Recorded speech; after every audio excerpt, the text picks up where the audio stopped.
Hello, thank you for joining us again. This is Josh Brister with the Christian Resistance. I'm here with Dr. Swamidass and a friend of mine, S.J. Thompson, and I basically we're going to be discussing Dr. Swamidass's new book, The Genealogical Adam and Eve. Did I say that right? Yeah. Okay. I listened to it on Audible, and it was a very fascinating book, and I want to discuss that.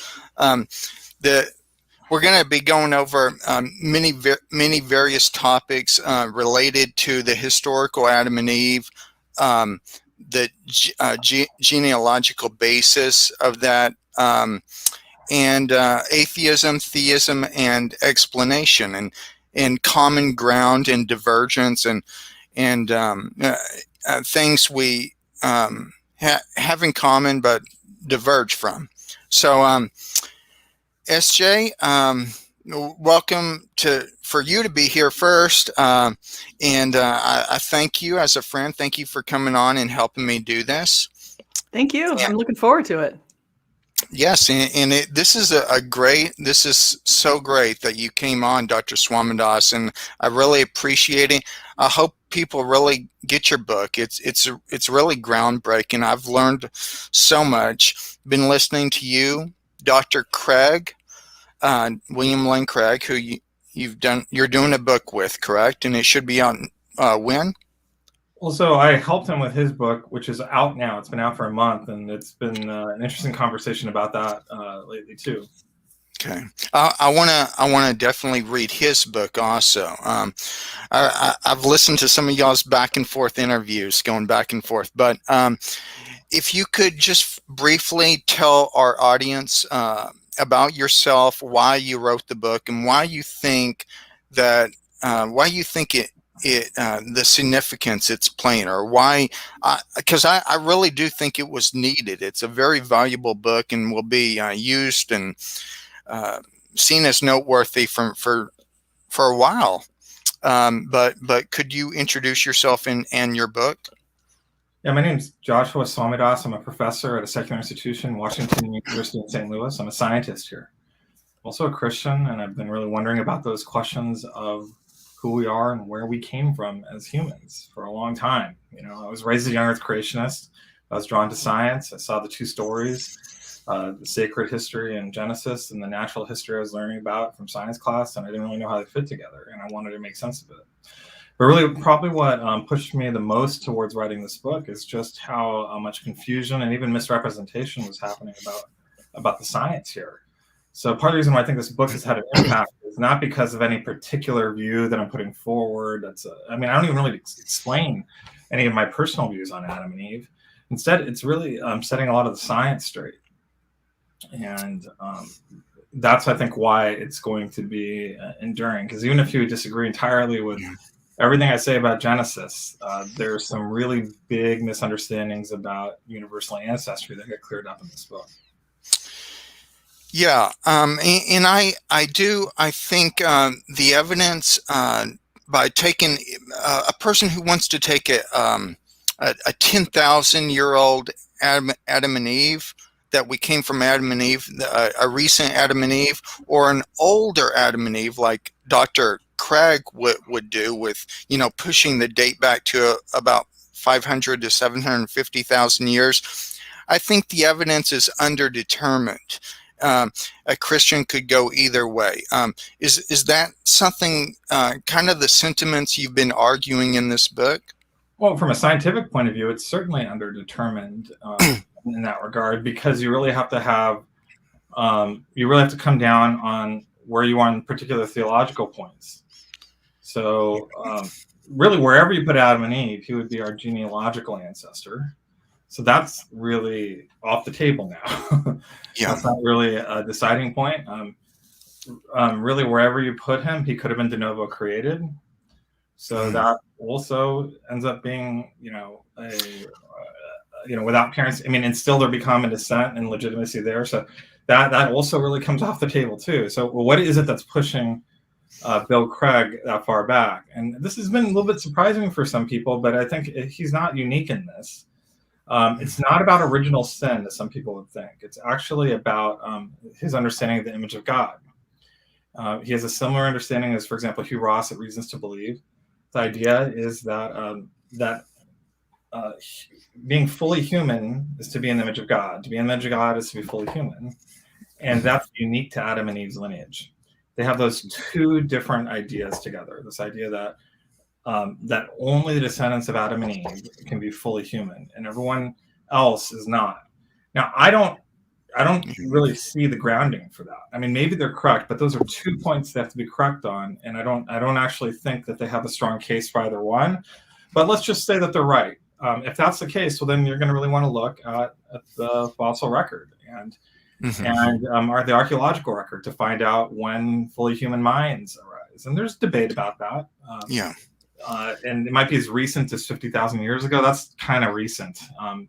Or it could be as far back as 2 million years ago. And Bill Craig picks about 750,000 years ago. Oh, sorry. Phone rang. Yeah. I'm sorry. Do you have anything else on that? I didn't mean to interrupt you, sir. No, I mean, so that's the issue. So that's a theological statement. And so even then, about saying that only Adam and Eve's lineage across the globe could be fully human. And, even with that statement, though, there's going to be ambiguity about exactly where to put it. That's why, Hugh Ross, they're thinking around, 180,000 years ago with the origin of Homo sapiens. Bill Craig's thinking about 750,000 years ago. Both ideas actually work. Some of the details change a little bit, but both those things are possible. I think, though, for a lot of Christians, that's just really far back. And so there's like a trade-off between, it really lays out the trade-out really nicely. On one hand, you either have Adam and Eve very ancient, and there's no fully human beings outside the garden, or you can place Adam and Eve far more recently into the realm of archaeology. Into the realm of actual like oral history, into the realm of history, really, rather than primordial past.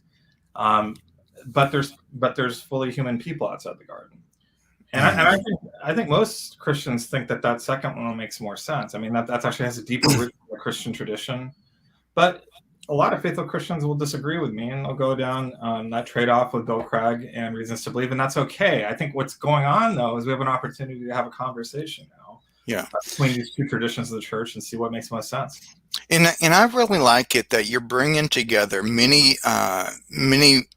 types of Christians. You have old Earth creationists. You have young Earth scholars. There are scholars on all these sides that are working together, trying to make a case, but a lot of the evidence is underdetermined, and it hinges on basic theological assumptions or way you interpret the evidence. So I think you've done the body of Christ a real service, and you've undercut a lot of the skepticism that I and SJ and others hear about. That they'll say, well, you can't believe in the Adam and Eve story because science has refuted that.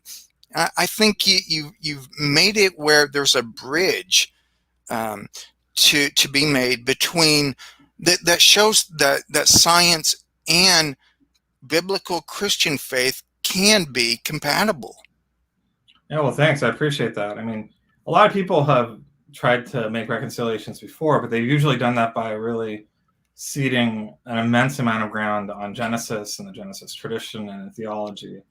And some have even thought this to be a good thing. You can call them revisionists. They thought that the value of evolution is that it forces revisions that needed to happen to Christian theology in the first place, right? That's basically, the evolutionary creationist approach, right? And I'm not an evolutionary creationist. Yeah. I think you're right, though. This does really change the calculation. It just shows that actually there's a very, it just gives back a lot of ground. I mean, there's been a lot of pressure we've felt from science for quite some time, maybe around, 500 years if you count the discovery of the New World. Certainly before Darwin 160 years ago or so. And we're just finding out that maybe there isn't just as much conflict as we thought. And that's good news. Yeah. I always like to point out that there is no conflict between science and faith. That supposed conflict came about in the 19th century with people like Andrew Dixon White's book, A History of the Conflict Between Christianity and Science. I can't remember the exact name, but there's been a lot of caricaturing from a skeptical mindset to try to show, and I think overtly and covertly, that there's somehow a conflict between science and faith.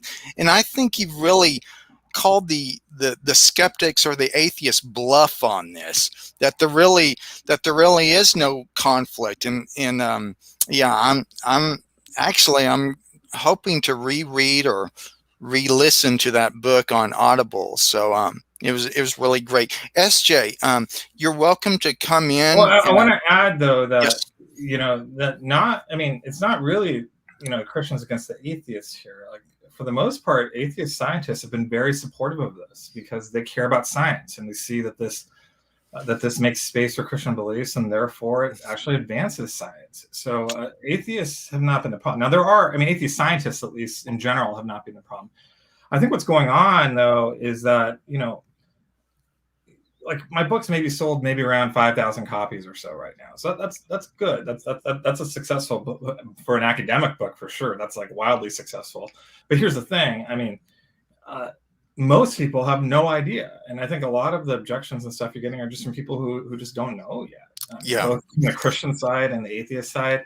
And there's a large task to be done to just bring everyone up to speed. Well, I think your book is important because it will filter down to the to the populace. About it'll start tearing down this intellectual smokescreen, which is really, it's just I think a facade that there's somehow a conflict between science and faith, and will show the popular culture that there really is no conflict. That's what I was talking about. Yeah, I hope so.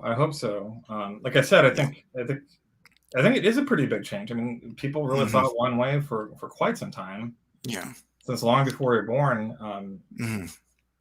This changes things, but most people don't know about it yet. How would you reconcile? Let me just ask a question just to kind of add to that, because you mentioned William Lane Craig, and I've actually seen you talking to William Lane Craig at some points too. And I see those two views, and I also see some Christians taking the view that maybe Adam and Eve are just myths, but that sort of goes against what Jesus said. Jesus definitely implied that there was a first humans. But I'm wondering, how do you reconcile, or what issues does your approach solve? Because I see one for sure, and that's the idea that these people had incestuous relationships. So I'm just wondering if you wanted to add to that, or any thoughts that yours. Well, so what people will say so the things that it solves is it really places, I think, Adam and Eve into the realm of archaeology. Archaeology is already a place where there's a lot of really productive and healthy and good exchange between biblical scholarship and science. That's already happening. And so, what we find out is that Adam and Eve, if they're real, and they're recent, it's the sort of thing that we can ask questions about them in the same way we ask questions about King David or Abraham or Moses. It's in that realm where it's that close, so we can start to look at that. We can even start to make headway in thinking about how to think about the flood and things like that. And so I think that's a huge gain, right? It also takes off, when you look at the key reasons why people have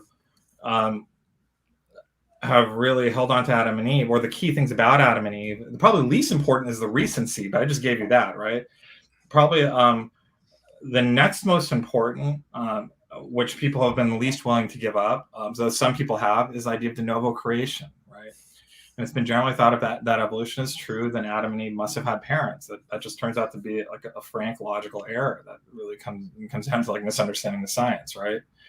It could be true that we share, ancestry with the great apes, and we also at the same time descend from a de novo created Adam and Eve. But then the third one is probably the most important one in church tradition, is the idea that we all descend from Adam and Eve. That's the Monogenesis Tradition.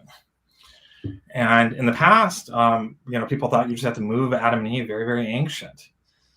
So there was like a trade-off between having an ancient Adam and Eve and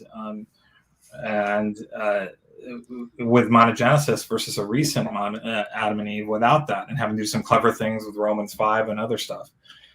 I think we just find out that those are like false trade-offs. Like that's not actually what the trade-off is at all. It is rather what I described earlier. Are we okay with people outside the garden that are fully human, by biological sense, right? Now, Bill Craig thinks this is a big problem, but a lot of other scholars don't. And I would even say that it's a little bit ad hoc that Bill Craig thinks it's a problem. In most Christian traditions, including the Catholic tradition, to be clear, and the Catholic tradition is important because they have one of the most rigid definitions of monogenesis there is. They are open to the idea of God having created intelligent aliens on other planets. Fully human, meaning like rational animals that have all the theological definitions of humanness, right? On another planet that don't descend from Adam and Eve. And if that's the case, what they say is that if we ever encountered them, we believe that God created them, God loves them, and we have a lot of information to find out, to figure out a lot of details, like do we offer them communion? And if you're Catholic, it's a big deal to ask that question. But in the strictest sense, then the monogenesis tradition, the strictest interpretations of it would be false, right? Meaning that not everyone that is fully human descends from Adam and Eve, and that's fine, because actually monogenesis isn't really about the image of God or full humanness. It's about sin and the fall. And so the grounding in Scripture just isn't there to insist that the people outside the garden are not in the image of God and not fully human. But in fact, when you look at the Genesis tradition, once again, going back 500 years ago, 1,000 years ago, 1,500 years ago, you see an immense amount of speculation about them. It hasn't been deeply contemplated, right? So I think what Bill Craig calls a problem, and what some other theologians consider a problem too, myself and other theologians just see a grand invitation to mystery, to now go sort this out. It's kind of like we'd encountered. It'd be the same thing as if, next week Klingons land in Washington, D.C., and now we have to sit down and think about, are those Klingons in the image of God? What do we do with them? How do we talk to them about who Jesus is? Or, did Jesus come to them in another way? We have all of those questions arise. That'd be an exciting moment for theology. I think that's what we're facing here. I don't see a problem. I see a grand invitation to the deep questions of our faith, and it's in fact a return to the tradition. Yeah. And they would still be persons, but they just wouldn't be humans. So human is a multivalent term. Multivalent means that it's a term that has multiple legitimate and distinct definitions. Okay? And so they would not be human by some definitions, but they would by others. So they'd be Homo sapiens. That's one common definition of human. So they are human in that sense. They're biological humans, right? But they wouldn't be descendants of Adam and Eve. And that's another definition, just to say Adam and Eve and their descendants. And so they wouldn't be that. But take a look at the Klingon, right? The Klingon has like a fully human mind. They're persons. They're not beasts, right? They're not beasts. But they're also don't descend from Adam and Eve. They're also not Homo sapiens. Do they have human dignity and worth?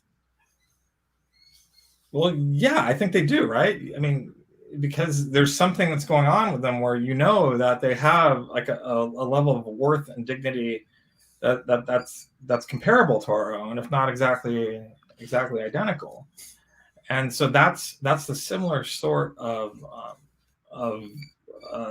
instability we have in the term human when we talk about people outside the garden, at least in a theological sense. Mm-hmm.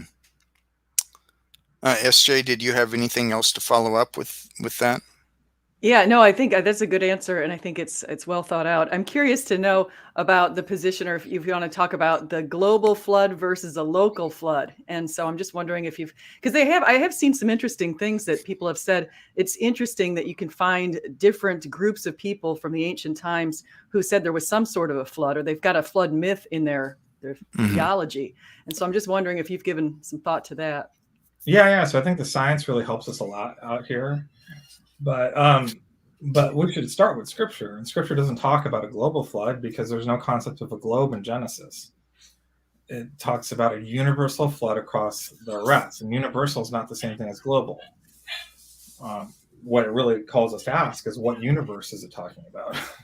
Mm-hmm. And it tells us it's talking about the Eretz, which is an area. It's not the whole globe. There are places that are outside the Eretz, and there's places that are and it's just not talking about those places. It's not talking about all Homo sapiens across the globe. It's talking about the Adams in the Eretz, or the descendants of Adam and Eve in the Eretz. So it just doesn't make sense to read it. If you're going to take it as a plain literal reading of Genesis, you can't really read it as a global flood. Now, you brought this other question up about, there's these flood myths across the globe, and some people take that as evidence of a global flood. Well, there is actually a global flood, not the Genesis flood as it's typically understood by Earth creationists. But it turns out, sometime between 12,000 and 8,000 years ago, the seas rose about 400 feet. Think about that for a moment. 400 feet. So what happened is I'm in St. Louis. There was actually, before 12,000 years ago, there was actually an ice sheet that went all the way down to St. Louis. There's I'm in St. Louis. My house would have been covered by about a mile of ice or more. And what happened is that all that ice started to melt, and it's somewhat dramatic. Some people even wondered whether or not a comet came and hit it. Or what happened. But basically, the ice sheets across the globe started to melt, and they started to melt pretty rapidly. And then all of a sudden, the seas rose 400 feet. And before they rose, just to give you a sense of the amount of flooding that was going on, Florida was like probably 3 times the land area that it was currently, until the sea rose. Now, I didn't know that, and I'm from Florida. That's really interesting. I know, it's crazy to go look at those things. And, you could actually walk all the way from the tip of Chile up through up through southern South America, through Central America, through North America, over to Russia and Asia, all the way across there to walk to England, and then back down all the way to southern part of Africa without getting your feet wet. Now, are you talking about the Bering Land Bridge, though? No, I'm not. Well, there is a land bridge too, yeah, but I'm not talking even about that. I'm just talking about the fact that even like in Southeast Asia, all those islands that are there, they're all connected because the water was lower. So what's underneath the water now is just like a bridge to get there. You could just walk to these places. And what happened is certainly it happened about 8,000 years ago. There's a debate about exactly when, but about 10 to 8,000 years ago, like the sea levels rose. Even the Persian Gulf. The Persian Gulf wasn't a sea; it was actually a gigantic oasis that matched the Genesis description in Genesis 2. And we also know at this point that most of the cities, or maybe even all of the cities in the world, were all of the settlements were all on the oceans at this time. It turns out that it's really easy to get very far with a boat along the coast, and then you have fish. There's lots of food, and so people would just have a civilization in that place, right? And it turns out that just across the entire globe, all of civilization essentially was displaced outside of this Edenic paradise, essentially into the world we have now. That happened. Now, it didn't cover Mount Everest. It didn't cover every single land across every single mountain across the entire globe. But that is a global flood still, right?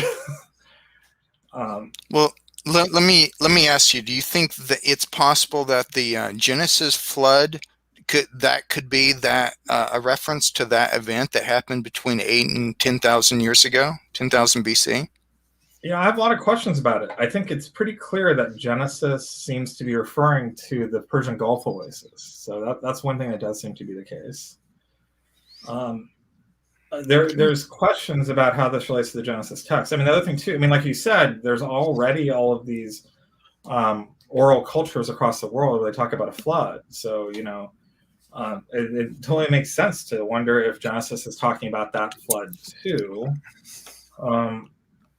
How it fits into the story exactly isn't clear to me. But I'm not an exegete. This is, I guess, one of the really good opportunities now for exegetes who want to engage with mainstream science is to start looking at this. Like I said, this is very similar to how they already engage with archaeology. It's a very similar sort of exchange. It isn't concordism or eisegesis. It's just rather looking at how to make sense of history alongside scripture and alongside the scientific evidence together. Do you? I think a lot of this. Well, let me ask you. Dr. Craig has the position of mytho-history in his new book.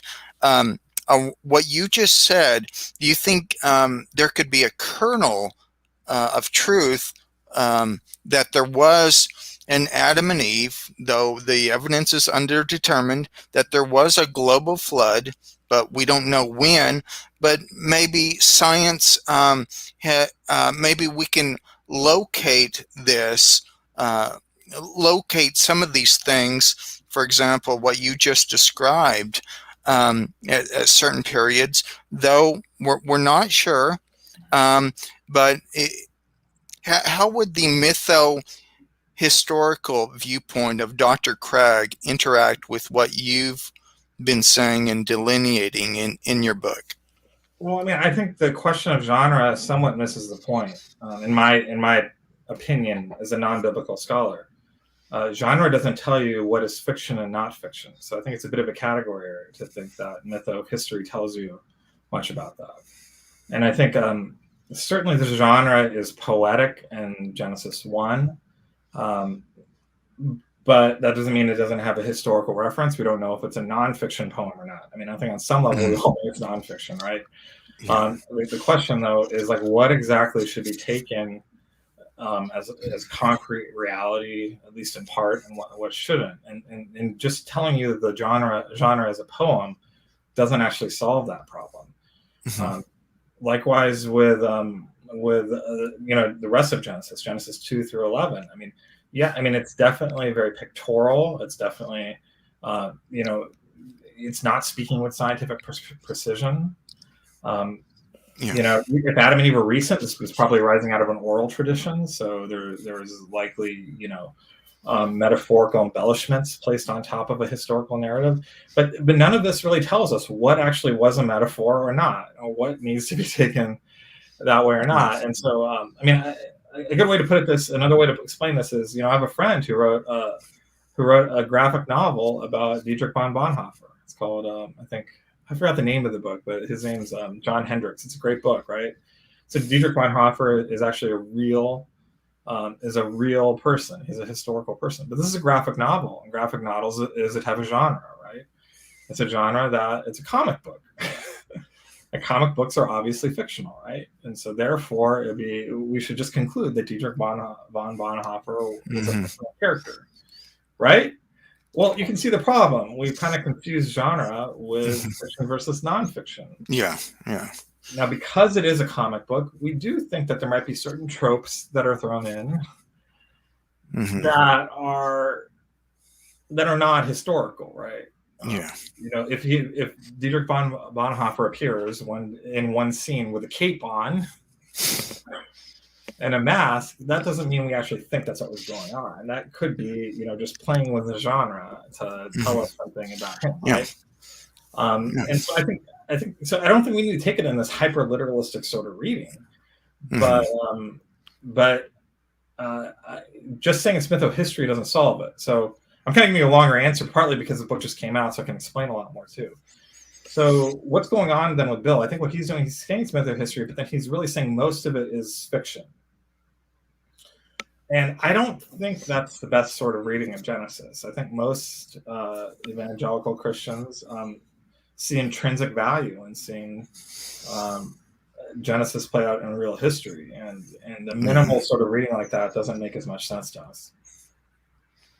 Well, I do think that there's different ways to express things, like parables, for example. Parables shouldn't be taken in a wooden literal sense, but they express truth that can be communicated down through the ages in a succinct but reliable way, reliable to communicate. So maybe, do you think that that's what's going on right here? That it's in a way, Well, through the genre. parables are usually fictional. Mhm. So to say that the Genesis is a parable, I don't think that's how most Christians have read it. Oh no, just analogous to a different literary form that, it's not a literal historical way of communicating something, an eyewitness report. It's rather a pithy way that's good for memorization. And maybe the storyline of the book of Genesis 1 through 11 is in that type of genre. Well, yeah, I mean, so what I would say, I don't know if I would call Genesis 1 through 11 mytho-history. Not that anyone really cares, because I'm not an exegete. I would more say it has all the hallmarks of being an oral history. Okay. So, I mean, that was eventually written down. So, yeah, so that means it is going to be more stylized. It's going to be easy to remember and repeat. So if it is an oral history, there are certain details you expect to lose and certain details to get kind of mixed up. That's why it would be a mistake to try and get a very tight ordering on Genesis 1 and Genesis 2. I mean, that sort of thing. Yeah. I mean, that kind of misunderstands.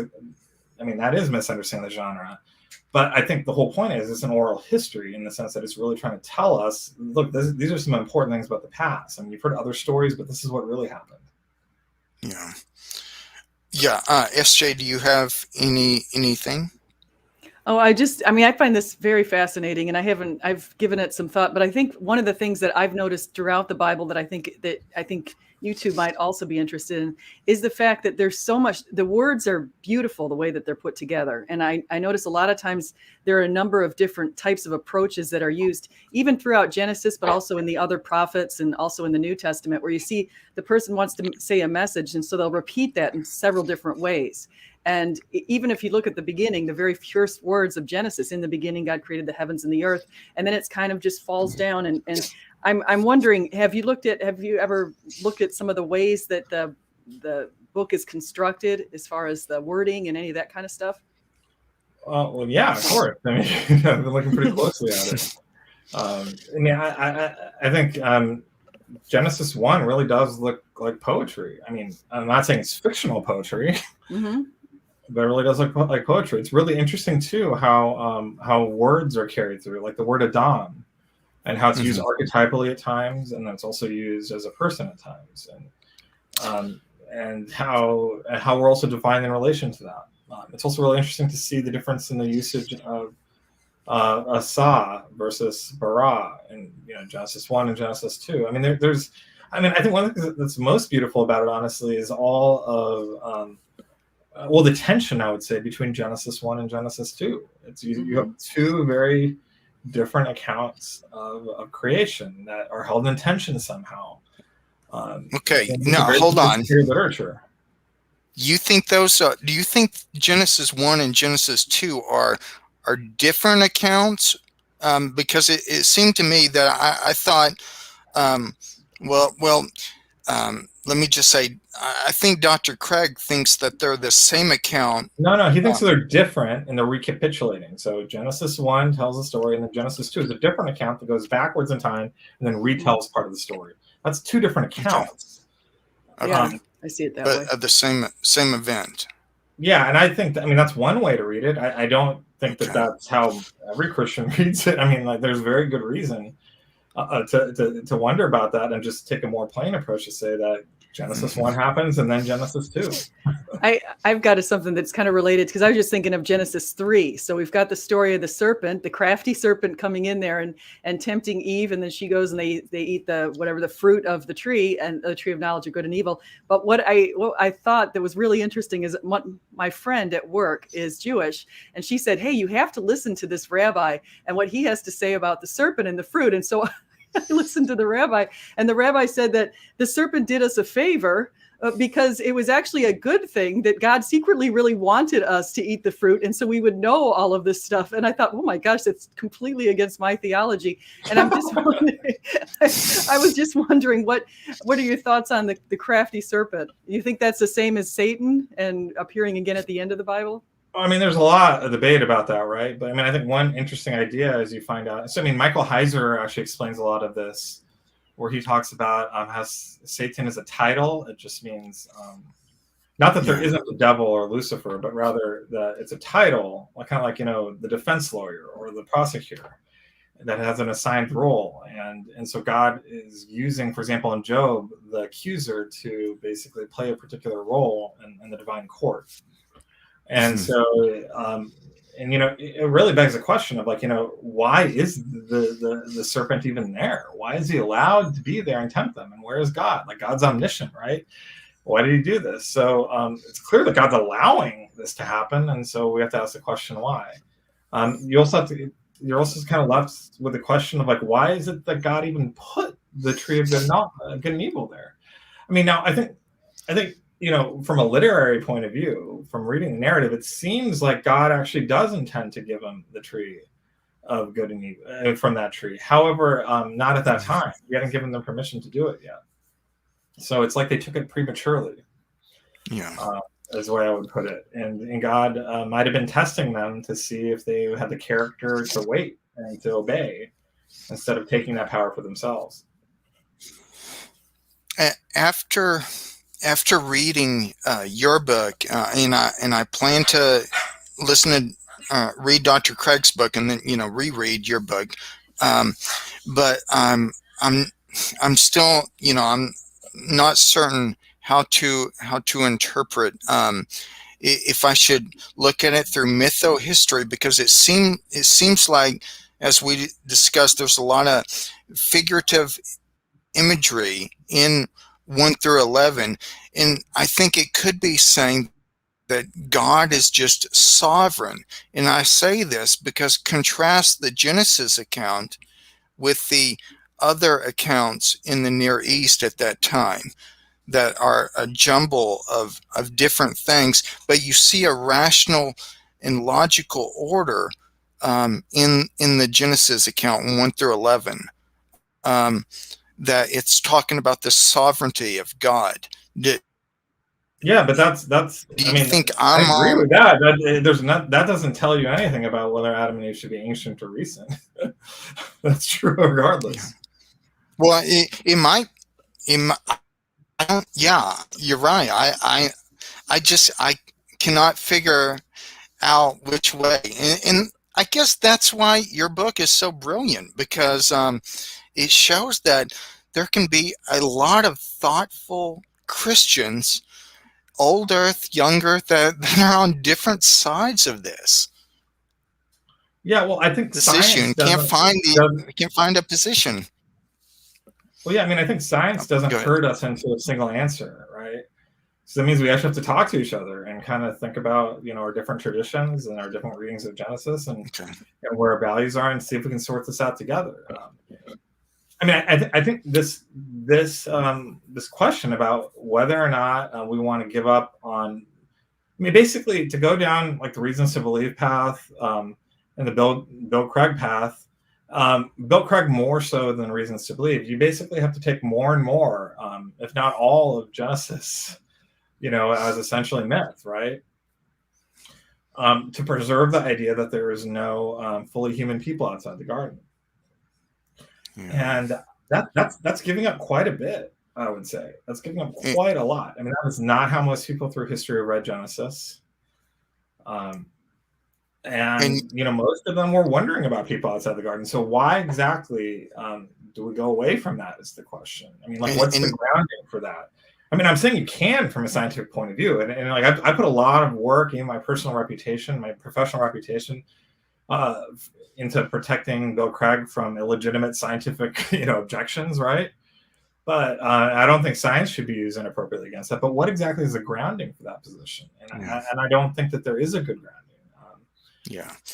Yeah, and I really enjoyed the last chapter of your book about you talk about humility and things, and I think a humble approach would say, well, God could have created different people than just Homo sapiens, maybe like Neanderthals or is that kind of what you're getting at with that Well, I mean, Bill humility? Craig thinks that God created Neanderthals too. He just thinks that they descend from Adam and Eve. That's why Adam and Eve are so far back. But I would say this is what the humility means in the way I talk about in my book. It just means that, hey, even if I'm right, part of humility is to just understand there's going to be a lot of people out there that even though I'm right, even if I am right, and even though I am right, they're still going to disagree with me. Like the end, destination of the conversation isn't going to be total agreement. And so that means that I actually have to sit down and think about how I can actually engage with people I disagree with and to disagree with me. But the solution to our disagreements is not all coming to the same view. That's not going to happen. Now, I do think that, as it's becoming clearer what options are available, I do think actually quite a few people are going to really like a recent Adam and Eve. But if they find value, and if I'm wrong and most people kind of go towards something that more resembles Bill Craig's position, that's great. At least we've done so together. In a way that treats each other with respect and dignity and isn't really abusing scientific or religious authority in that process. Let me ask you more of a theological question about what unites humanity or mankind from a biblical perspective, as contrasted with a purely quote unquote Darwinian perspective. That's not real. You mean like a purely atheistic view? Yeah. Okay. What better accounts for binding humanity? Now I'm kind of going into the genetic code and the gene, into to your expertise of mathematical computation. But what kind of binds humanity? Would you say it's because we're created in the image of God, or are just loosely associated with through a blind process?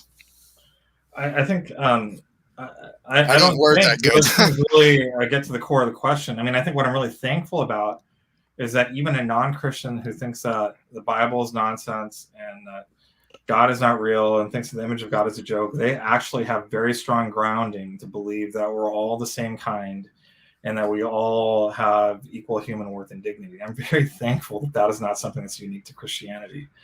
Okay, from both science and the Bible, is that what you're saying? You can't get to things like ethics and worth and dignity from science alone. It's going to be from ethics, right? And so, we talk as Christians often about, human worth and dignity in relation to the image of God, but atheists, they approach this more from the point without that as the grounding so much, but more, considering the Klingon. Something that we don't think about as much, right? And there's very good reason why we should treat the Klingon with human worth and dignity, right? It's because they have a fully human mind, right? And so they can suffer, they can feel pain, they have autonomy, and they have like a natural law right to freedom. All of these sorts of things are true whether or not you believe God exists, right? And thank goodness that God has made those things apparent to all without having, technology. Sorry, my little sugar. Question? Yeah, go ahead. Oh, my cutie. So I want to ask you this from a scientific point of view, and I'm probably going to clip this part of the video because I want to hear your answer. From a scientific point of view, when does human life begin? Oh, when does human life begin? You're talking about you wanting me to talk about pregnancy and conception and things like that, right? It really comes down to what you mean by human life, right? And I think what you're trying to get at is, at what point do we really grant it human rights and dignity? I think that these are hard questions. Clearly, a distinct genome comes together at conception. There's no mind there yet.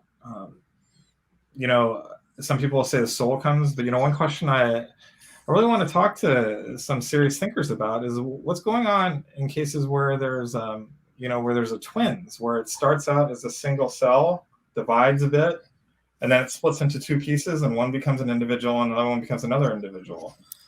So is that two people when it's conceived then? Or is it, and like kind of like God's putting two souls in anticipating it, or what? I mean, I think those are, I mean, if you really want to kind of hash it out, those are the sorts of like difficulties we have to think about.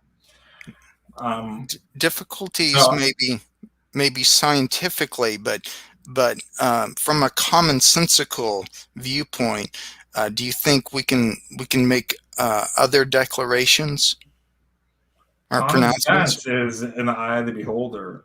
So I don't think you can say very much, because common sense isn't very well thought through. So yeah, I think in the very simplistic sense, you can say like a human life begins at conception, but it's also not a human mind at that point that we know about, and it's also kind of complicated by a lot of things we know in science. And so I don't think it's as clear as maybe we'd want it to be. That doesn't mean, because there isn't always a clarity there, that there aren't unethical things that can happen in utero. There certainly are.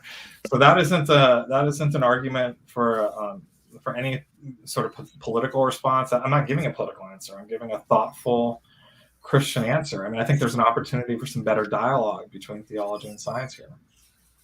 So let me just push back a little bit on that, because I Sure. take this very simplistic view that a human life begins at conception, because I think once you start trying to figure out how to define a human and what makes for a human, and even what makes for personhood, like the courts use, they have this whole personhood thing is magically conferred at some point in the birth canal, or personhood's conferred at 20 weeks all of a sudden. They just draw an arbitrary line. But I'm wondering about, if you start saying, well, then the person has to have a fully operational mind, then what happens with the people who are walking around among us who don't have fully operational minds? Well, I didn't say they have to have a fully operational mind. I just pointed out the obvious fact that they don't have it. So in a sense, they're human in a different way, certainly than we are, right? That's not a statement about anything really beyond it. I mean, I think that just complicates simplistic reasoning. I mean, hey, we want simple answers, but sometimes we don't get them. Yeah, that's true. That's very true. It can be complex. I think the problem with the complexity of it all is that's what leads us into decisions that are made in the courts that don't go back to our Constitution and look at our basic human rights. Well, maybe, but I think that there's actually there's a far easier path forward on that, in the sense that right now I think you have people that are at two extremes, where there could be a lot of common ground in the middle place. But I think everyone's afraid of going to the middle ground because they're afraid of a slippery slope and kind of legitimizing people that are different. But, I mean, it's not hard to think about highly popular directions that you could go that are philosophically and theologically well grounded, but also grant freedom in places where we can't be as certain. It's just that a lot of pro-life people don't like that, and a lot of pro-choice people don't like that, because it's more of a political battle. It's a tug of war, and you don't want to give any ground than a tug of war. And in the end, I mean, I think as Christians, we're called to a good dominion over the world. Another way to think about it is a good governance over the world. We have to be willing to be even exerting a good governance over people that we really disagree with, and giving them autonomy, even in places to do things that we think are wrong at times. So an example of this is, I think, I would personally oppose governance that made it illegal to end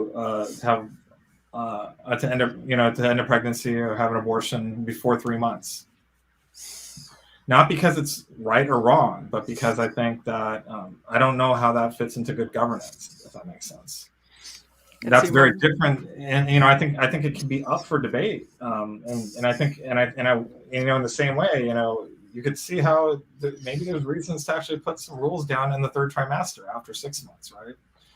But once again, these sorts of things are not the type of thing. I mean, even just saying this is going to get a lot of pro-choice people and a lot of pro-life people pretty angry with me. Yeah, people. This is a hot button issue. I mean, this is about as hot as it gets. Pro-life people are at conception. The pro-choice people are at birth, and any movement of those lines is seen as a zero-sum game. But I think I think if we want to have good governance, and if we want to kind of put an end to this battle on ways, I think if we come to someplace in the middle, it would do a lot of good for everyone. Mm-hmm. Fair enough. Is that too offensive, SJ, or what do you think? I don't find it offensive. I see. I've done a 180 in my own opinions in the first place, because I was pro-choice. I was a person who drove a friend to an abortion clinic in my 20s, so I have no room to stand on. And then when I was pregnant with my second child, they told me that when he had 2 soft markers for Down syndrome and I was getting an amniocentesis, the nurse said, "Oh, well, don't worry, you can just terminate the pregnancy." And I was looking at a full body inside of me, thinking, "This is disgusting that you would." I could see arms, legs, little fingers. I thought, I can't believe this woman just said that to me. And so I started really looking into it, and now I'm completely pro-life. But I do understand the 1% incest and rape cases. I'm not going to force anything. But let's be clear here. I'm not saying, I didn't make any statement about what was right or wrong in that. So I think the fact of the matter is there's a lot of things that are wrong that our government allows, right? And in fact, it would be bad. It would be bad to legislate around, right? I mean, do you really want, for example, high schoolers thrown in jail for premarital sex? I mean, we think that that's wrong, but that wouldn't be a good governance, right? And Sharia law. Yeah, there's this reality where we kind of have to step back, and it's not always about what's right or wrong when it comes to thinking about what is good governance. And I think part of the reason why Christians are having such a difficult time in the public square right now is that we have not demonstrated a sensitivity to good governance on things like this. And, I like your point, like give to what Jesus said. I think this was brilliant on Jesus's part. Give to Caesar what is Caesar, give to God what is God's. I think that that's a kind of a way to think about this too. Yeah, I mean, so you talk about this whole issue about, kind of aborting a fetus because they have Down syndrome. Look, I think that that's wrong, okay? At the same token, I've never been in the situation you've been in of having that choice there. I think I would hope we are in a society where everyone in that situation would be terrified, but would make a good choice. But a good choice, I just don't think a good society is one where we're forced to that good choice by the government. In that case. Well, So, like I said, it's about governance. It's not always about what's right or wrong. There's this point where we have to think through what's the most humane way we can have a good society. And I think, especially in these questions that are complicated and difficult and charged like, pro-life, pro-choice, I just think that really all sides have departed from good governance. Yeah, with freedom comes responsibility. I think that's one reason why we need to teach virtue instead of being so morally ambiguous sometimes. But morality is often ambiguous. I think the issue is are we looking to government to make us moral? But sometimes it's not. Sometimes it's not. I know these are hard issues, but yeah. Well, I think even when it's clear to us, there's often disagreement amongst other people, and that makes it ambiguous what we should ask the government to do. That's all I'm saying. Oh, yes. Look, I mean, and like I'm just telling you, something that should be obvious, right? Like, Christians in the public square have often been moralizing and kind of totalitarian in terms of morals, in terms of what needs to happen. But we need to step back from that, I'm saying, and think about what is like a humane and good governance over these things, even when it is things we don't agree with. I think that's like a fundamental thing. Why not try that? I think if we had done that for the last 20, 30 years, we'd be in a very different place. Do you think maybe by keeping a lot of morality outside of government, that government has devolved into ways that say, our civilization, the people inside the nation has devolved into relativism and subjectivism. Maybe wokeness and political correctness is an outgrowth of not teaching virtue in our school system. I think that's a misreading of what's going on. Like, a lot of things you mentioned are not actually immoral from the point of view that people hold them. It's actually as competing morals. So what's going on? So for example, when you talk about wokeness, that's like a competing morality with what you see. And so what you're experiencing really is, the challenge of being in a pluralistic society when we all have different views of what's right and wrong. And then also we've also really been struggling with a lot of change over the last generation. Yeah. So a lot of the deals that have been made really aren't working anymore, and we're having to kind of renegotiate. But we've lost, kind of an interest in negotiation at the same time. So look, I mean, I think the core of the problem is that we're all trying to exert our own morals over other people with power, and that's a lot of directions. Okay, I'm not calling out just Christians here; it's everyone. But what we really need to do is realize that we have a common society together. We're going to disagree in the end, so we need to find ways to actually have a good society together, even though we disagree. And that's the harder task. That requires things like negotiation. Yeah, and I think your last chapter with humility, shows that. I know we all need more humility, and I think, I think both sides, and I think you're absolutely right in this. In your last chapter, both sides could show more humility. I know I could show more humility at times, and I think it's a good approach for all sides. Yeah. Can I ask a quick question? And I know we're getting close to an hour, so I don't know what time you guys planned on, but I wanted to ask because I don't know if you've been asked this. So who would you say is the Americans, our best president ever that we've ever had?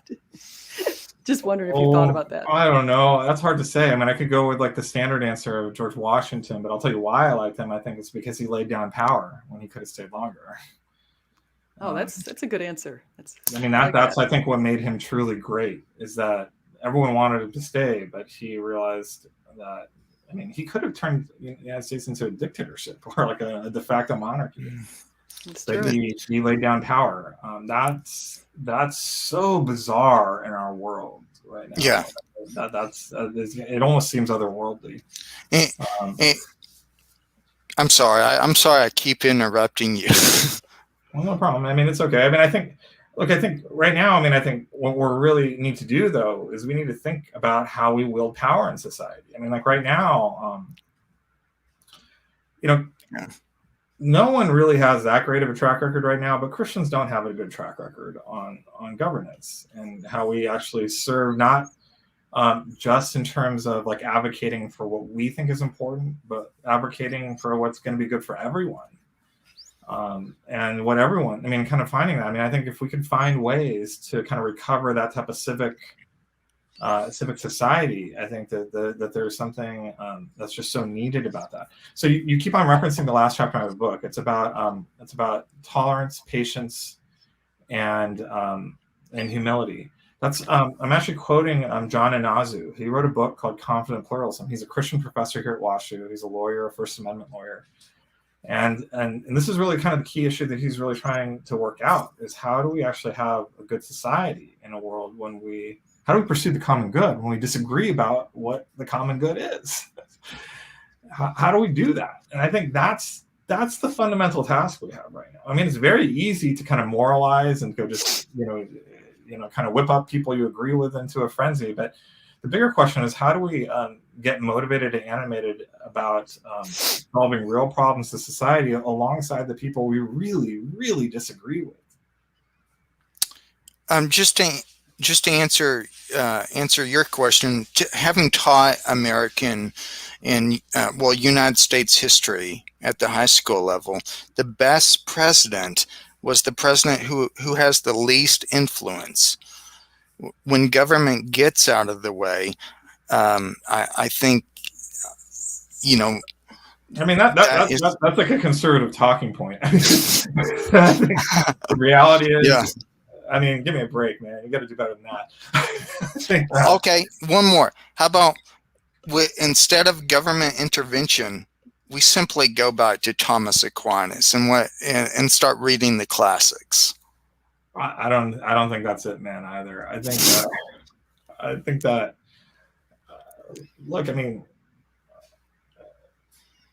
Look, we have a very fractured society right now. Look around.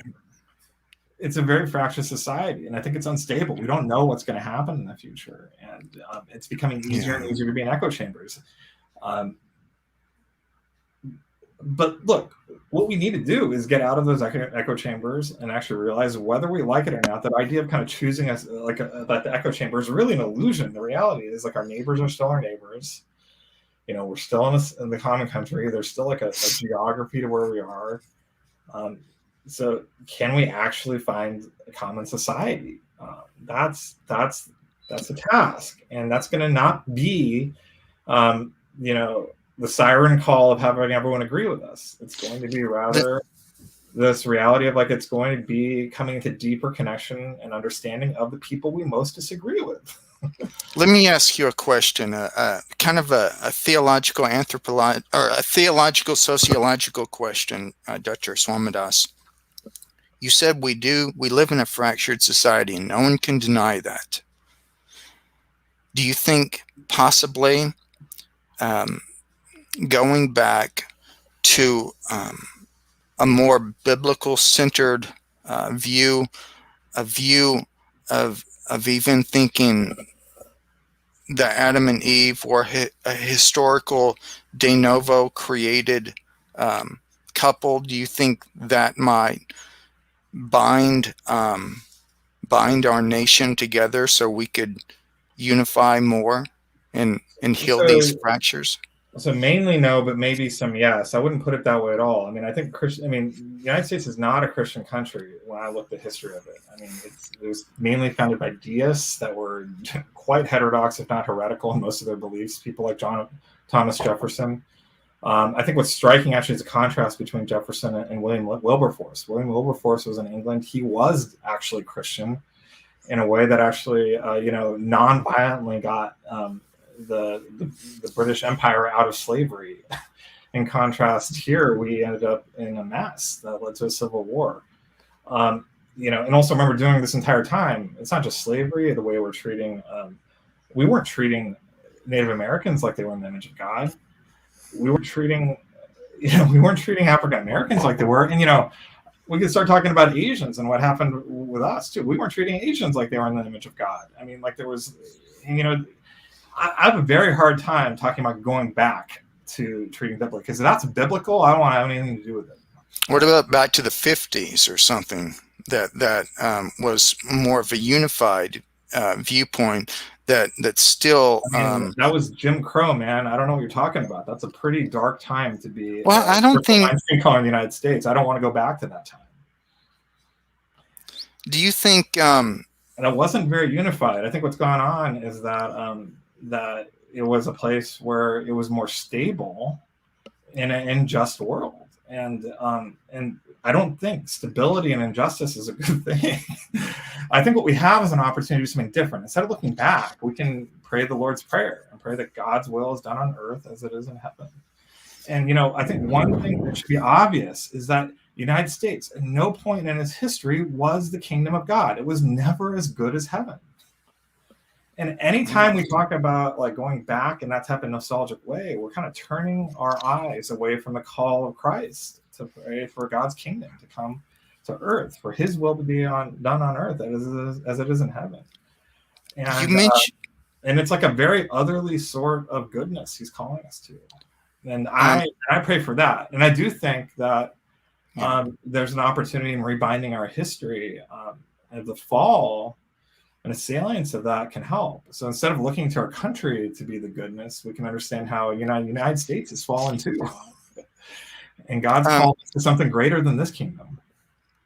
You mentioned Thomas Jefferson and some of the deists and some of the people who wrote. There were a lot of outspoken Christians. And even in the Declaration, 7 times, Jefferson uses God or the Almighty or something of this sort.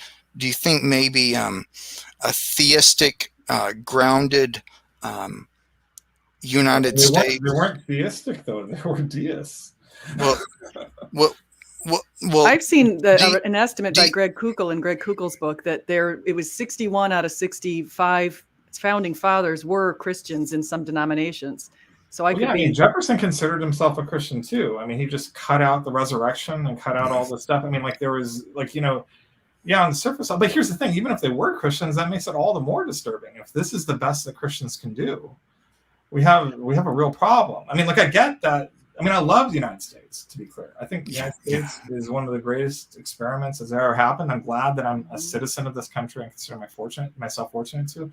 But let's not be confused here. I think heaven is better. Oh, yeah. And I think that it better be. that God's called us to I hope so. That reality on earth. So I just think that all that talk is really missing the point. I mean, I think really what we see in American history is deeply conflicted. We see a lot of Christians.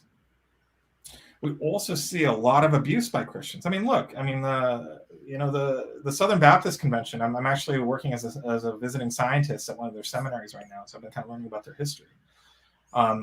There's a lot of real faithful followers of God there. Okay. They're also embroiled in a very real sex abuse scandal where there was women like wide scale were being abused in the denomination. And not only that, they were turning a blind eye to it. And not only that, when the convention tells them to investigate it, they don't want to. I mean, this is really ugly. And it's worse because they're Christian, because that's not what you expect of Christians to do. So saying that they're Christians doesn't absolve them. I mean, you go back farther, the whole reason why that entire denomination was formed is because in the name of unity, because they didn't want to be in fights with the Baptists in the North, who were saying that they can't send missionaries if they have slaves. They separated and formed a new denomination for the purpose of sending missionaries while they held slaves. Okay. Yeah. I mean, it's hard to imagine worse reasons to found a denomination. And yeah, they're all Christians. Okay. Does that make it better? I think that actually makes it worse. I mean, I would like a better sort of history would be if it was like all the atheists going and starting their own, social clubs to be able to have this, but that's not what happened. It was a bunch of Christians that did it. So, I mean, well, they did during the French Revolution. Yeah, and to be clear, like Bob Jones Sr. and all of them, you talk about the 1950s, the 1960s, when the world of the 1950s was coming to an end. They were saying that civil rights, like in getting rid of Jim Crow and integrating and allowing Black kids to come to their schools, was a threat to biblical inerrancy. That Scripture was very clear that we were supposed to segregate on racial lines. That's what they taught. They were flat out wrong. Okay, but that's what they thought. But then the fact that they brought Scripture to bear on it makes it worse. It's one thing if an atheist does it; it's another thing if a Christian does. I think, we have to understand that, I'm a Christian. I follow Jesus. I think he's good. But Christians have not always been good. And we just need to do better. We need to not, I'm telling you, I really don't think the history supports the idea that this is a Christian nation. But if it did, that would be even more concerning. That would be even more depressing. I think what we need is something better than a kingdom on this earth, a worldly kingdom. We need to enter the kingdom of God and really look towards that as the answer. Does that make any sense? Yes, absolutely. I do appreciate it. I wanted to ask you about race. Sure. Race, can you make the case, which I already agree with, that race is artificial, that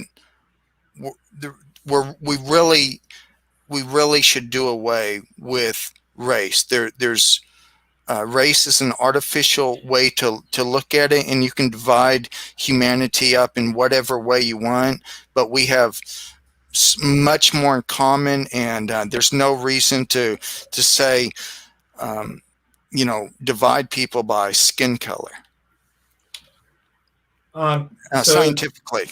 So yes and no. So it all depends what you mean by race. So the way how people used to understand race pretty ubiquitously, even among abolitionists, this is the idea that, different races had separate biological origins. I mean, they had a different origin, but they spread out and they diversified in ways such that there's different intrinsic abilities and skills and even spiritual places in the world. That it was used to justify slavery and colonialism and segregation and all of these things until very recently.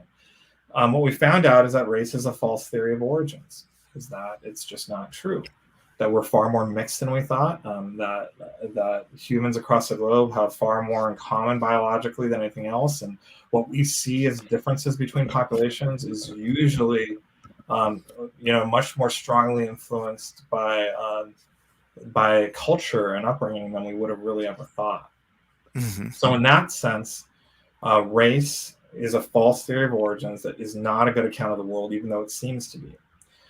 Now, the reality, though, is that it is a real sociological category that's had a huge impact on history, and that's had a generation after generation impact. And so you can't entirely do away with it as a category. Even if it's not biological, there's still a real sociology to it. Because what happened is that even though race isn't real, we did racialize one another. Mm-hmm. And we live in a world that's full of inheritance. And so those things don't stick within one generation. And once you fix things, it's not like it goes away. And so there's a legacy to these things. It's very deep, and that has a huge impact, even when we don't intend it to. I did one of those genetic code tests, like 23andMe, but it was some other one, and they said I was 3% African. What does that mean? It's a horoscope, so it doesn't really mean much. Okay. It says I was mostly from Scandinavia and did you do Britain. Ancestry.com? No.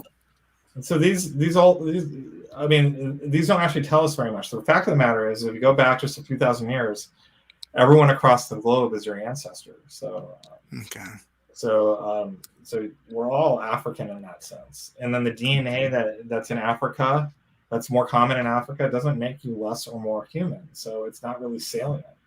So all of us are, all of our ancestors built the Great Pyramids. All of our ancestors lived in Africa. All of our ancestors lived in Asia and in the Americas. All of our ancestors. That's the reality.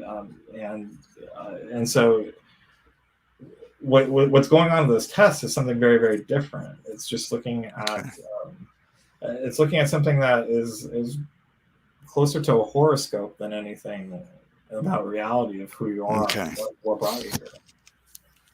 Yeah, I don't think I'll take any of those tests again. It costs $60 a pop. So,